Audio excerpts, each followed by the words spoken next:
When we all sit in front of the screen, we are actually looking for the same thing, which direction the next move will be. However, on the screens of individuals like Ray Dalio, who manages billions of dollars, there is a much different picture than ours. While most investors focus on what the price is doing at that moment or where a specific candle closed, Dalio looks at why the price is forced to make that move. Today, we will examine Ray Dalio's world-famous investment philosophy, that massive mechanical system that goes far beyond classic technical analysis, and how we can integrate this system into our own trading strategies. To understand Dalio's approach, we must first accept this fundamental truth through his most famous quote: "The economy and the markets are, in fact, a simple machine working like clockwork." However, because this machine consists of millions of small parts, it appears chaotic to an outsider. When Dalio says, "I don't read charts, I read the system," this is exactly what he means. According to him, markets do not move randomly. They work based on specific patterns. But the critical distinction here is this: these patterns are not price-based. They are cause and effect-based. In other words, the RSI, MACD, or moving averages you see on your screen are merely outputs. They are results. The real data consists of the inputs that produce those results. If you do not understand the inputs, namely the source of money and the dynamics of debt, the lines on the screen will only tell you a fairy tale of the past, not the map of the future. This massive analytical structure that Dalio calls the macro engine consists of three main layers. The first and most dynamic layer is liquidity, meaning the direction of money flow. For a price to rise in a market, fresh money must enter. So where does this money come from? Of course, from central banks. Every morning, Dalio asks himself these questions. What is the central bank doing right now? Is the money supply expanding or contracting? How are interest rates affecting the cost of money? If a central bank is raising rates and pulling liquidity from the market, even if you see the world's most perfect, bullish formation, the probability of that formation working collapses statistically, because the engine is running out of fuel. Liquidity is the oxygen of the markets. Trying to run while oxygen is decreasing only leads to exhaustion. The second layer is the debt cycle. According to Dalio, the economy actually revolves around debt and credit. There are two main cycles here: the short-term debt cycle and the long-term debt cycle. Short-term cycles are what we call the business cycle, usually lasting 8 to 10 years. However, the truly dangerous and decisive ones are the long-term debt cycles that last 50 to 75 years. Is the system currently accumulating leverage, or is a deleveraging period, where debts are painfully wiped out, beginning? If a system has reached the point where it can no longer carry the debt burden, no matter how strong the technical support in asset prices is, those supports will be torn like paper. Dalio issued a very stern warning on this point. Any investor who does not understand debt dynamics is destined to eventually be crushed under a major collapse, because credit is pulling your future spending power into today. In other words, every penny of debt you spend today is actually a spending you won't be able to make in the future.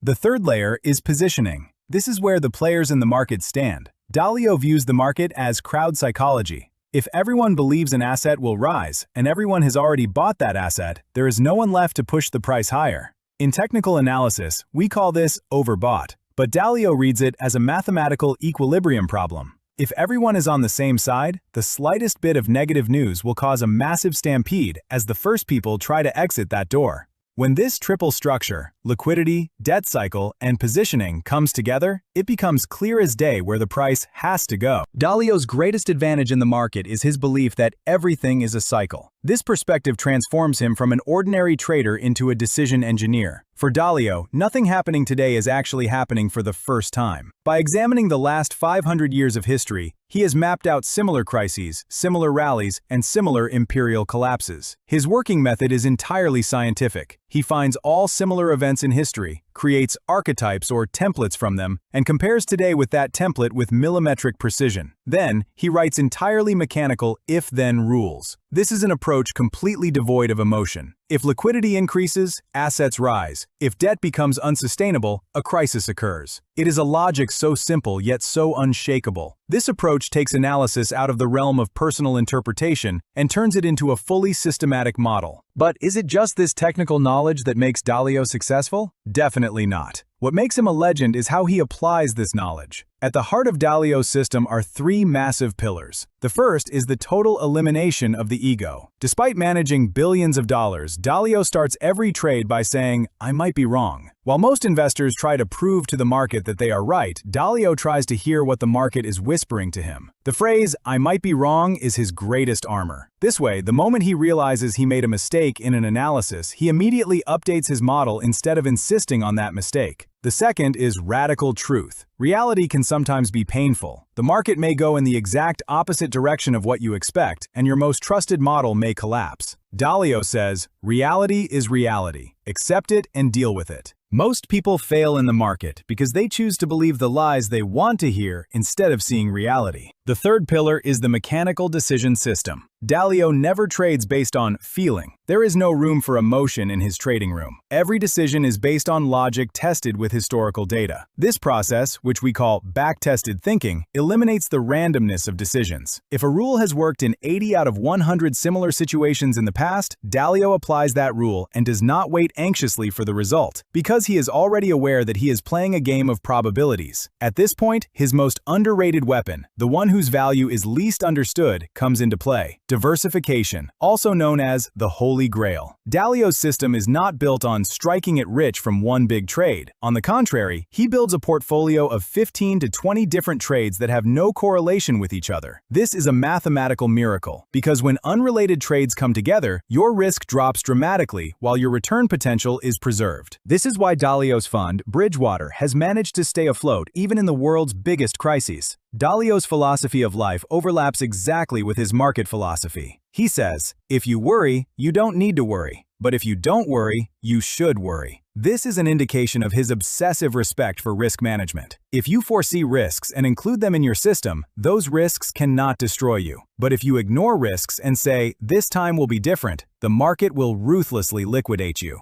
His 5-step success cycle is also a manifesto that every trader should hang on their wall. Set goals, identify problems, find the root cause of those problems, design a solution, and apply that solution with discipline. Most investors give up at the second or third step, searching for the root cause, and blame the market, the whales, or luck. Dalio, on the other hand, looks in the mirror and asks, "What is missing in my system?" Now let's look at how to bring this massive philosophy into our own small world, our own screens. If you are already using a system that takes multi-signal confirmation, such as a confluence engine, Dalio tells you that you need to add a macro bias layer on top of this system. What does this mean? Suppose your technical analysis, the indicators you use, and the price action structures give you a buy signal. In the past, you might have entered the trade as soon as you saw this signal. But with the Dalio approach, you will now stop and ask yourself these questions. Does the current liquidity cycle support this purchase? Does the central bank's interest rate policy prepare a suitable ground for this asset to rise?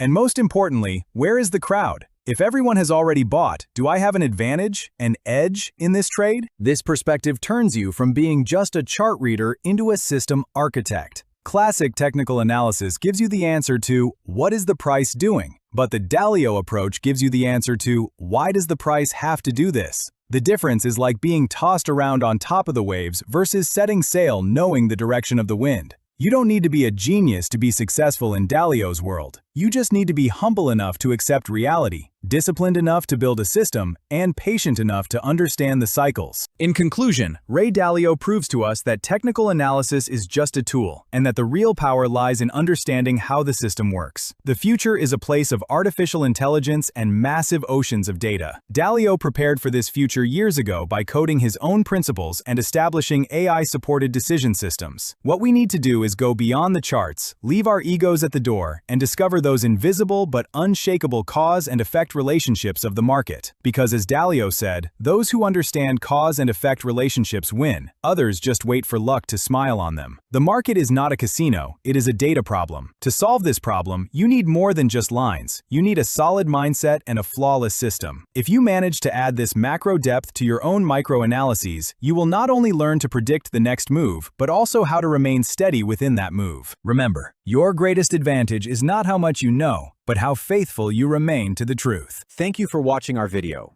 In the next episode, we will examine the journey of another legendary trader. Don't forget to subscribe and turn on notifications. For more content and strategies, you can join our Telegram channel. The link is in the description.